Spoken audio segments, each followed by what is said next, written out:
Hello friends, नमस्कार आप सभी को।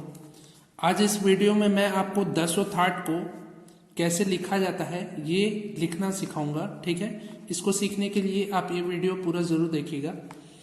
10 थाट को लिखना बहुत आसान है।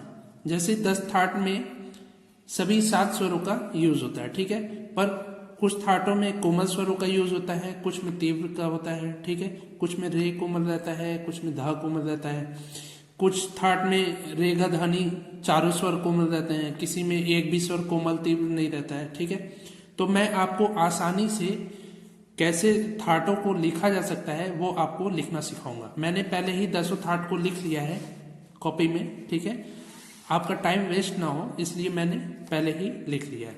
अब इसको आसानी से कैसे 10 थाटों को किस थाट में कौन से स्वर लगते हैं इसको कैसे लिखा जाता है ये मैं आपको इजीली आज सिखाऊंगा। ठीक है, तो आप ये वीडियो पूरा जरूर देखिएगा।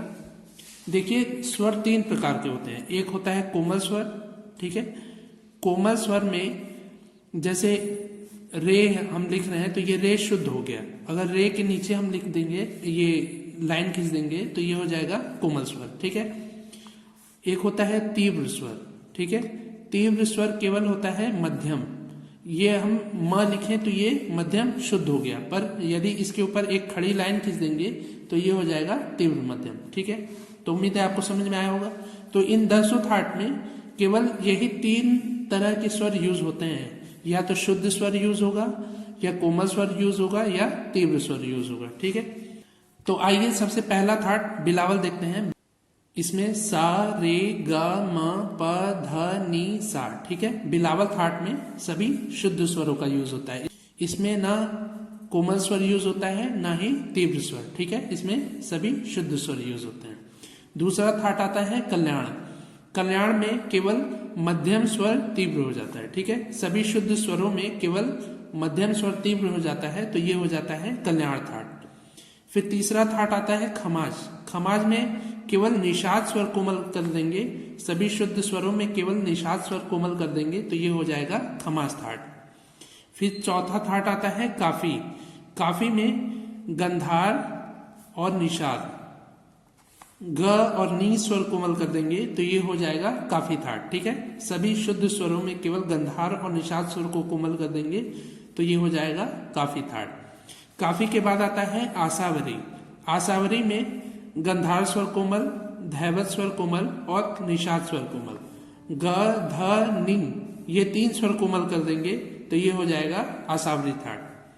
आसावरी के बाद आता है भैरव। भैरव में ऋषभ कोमल और धैवत स्वर कोमल कर देंगे, तो ये हो जाएगा भैरव थाट। ठीक है, रे और ध कोमल करने पर सभी शुद्ध स्वरों में से ऋषभ और धैवत स्वर को कोमल करने पर ये हो जाता है भैरव थाट।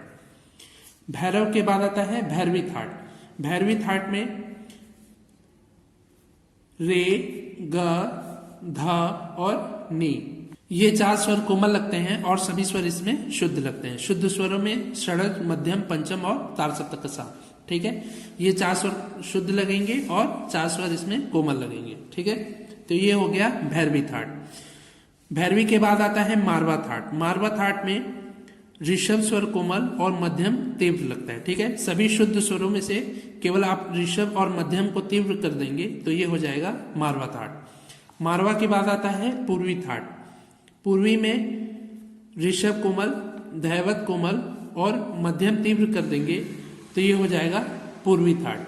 ठीक है, और लास्ट में आता है तोड़ी थाट। तोड़ी में आप ऋषभ कोमल, मध्यम तीव्र, धैवत कोमल के साथ गंधार को भी कोमल कर देंगे, तो ये हो जाएगा तोड़ी थाट। ठीक है, रे गधा कोमल मा तीव्र कर देंगे, तो ये हो जाएगा तोड़ी थाट। मैंने सबसे पहले आपको बताया बिलावल थाट। बिलावल थाट में सभी शुद्ध स्वर यूज होते हैं। ठीक है, फिर दूसरा है कल्याण थाट। सभी शुद्ध स्वरों में केवल मध्यम को तीव्र कर देंगे, तो ये हो जाएगा कल्याण थाट। फिर तीसरा है खमाज।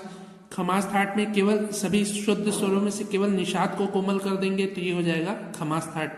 फिर चौथा है काफी थाट। काफी थाट में सभी शुद्ध स्वरों में से गंधार और निषाद को कोमल कर देंगे, तो ये हो जाएगा काफी थाट। फिर 5वां है आसावरी थाट। आसावरी थाट में गंधार, धैवत, निषाद सभी शुद्ध स्वरों में से इन 3 स्वर को कोमल कर देंगे तो ये हो जाएगा आसावरी थाट।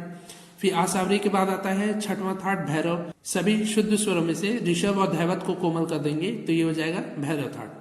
फिर 7वां थाट आता है भैरवी। सभी शुद्ध स्वरों में से ऋषभ, गंधार, धैवत और निषाद ये 4 स्वर को कोमल कर देंगे तो ये हो जाएगा भैरवी थाट।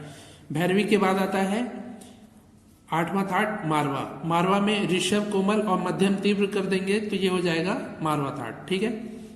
मारवा के बाद आता है पूर्वी। पूर्वी में सभी शुद्ध स्वरों में से ऋषभ, धैवत, कोमल और मध्यम स्वर को तीव्र कर देंगे तो ये हो जाएगा पूर्वी थाट। और पूर्वी के बाद आता है तोड़ी। तोड़ी में ऋषभ, गंधार, धैवत स्वर कोमल और इसमें मध्यम स्वर तीव्र लगता है। ठीक है। रे, ग, ध कोमल, मध्यम तीव्र लगता है। तो सभी शुद्ध स्वरों में से आप ऋषभ, गंधार, धैवत को कोमल, मध्यम को तीव्र कर देंगे तो ये हो जाएगा आखिरी थाट तोड़ी। ठीक है। तो उम्मीद है आपको ये 10 थाट अच्छे से समझ में आ गए होंगे। यदि आपको ये वीडियो पसंद आया हो तो आप इसको लाइक करिए, ज़्यादा से ज़्यादा शेयर करिए अपने दोस्तों से जो म्यूजिक सीखना चाहते हैं, उनसे आप शेयर कर सकते हैं, जिनसे उनको भी इस 10 थाट को लिखने की जानकारी प्राप्त हो सके। ठीक है। आगे आने वाले वीडियोस में मैं ऐसे ही नए नए तरह के ज्ञानवर्धक संगीत से संबंधित चीज़ों को आपको बताऊंगा। तो उसको सीखने के लिए, अच्छे से सीखने के लिए आप हमसे ऐसे ही जुड़े रहें और इस चैनल को सब्सक्राइब जरूर करें। ठीक है। तो ये वीडियो पूरा देखने के लिए आपका बहुत बहुत धन्यवाद। Thank you so much.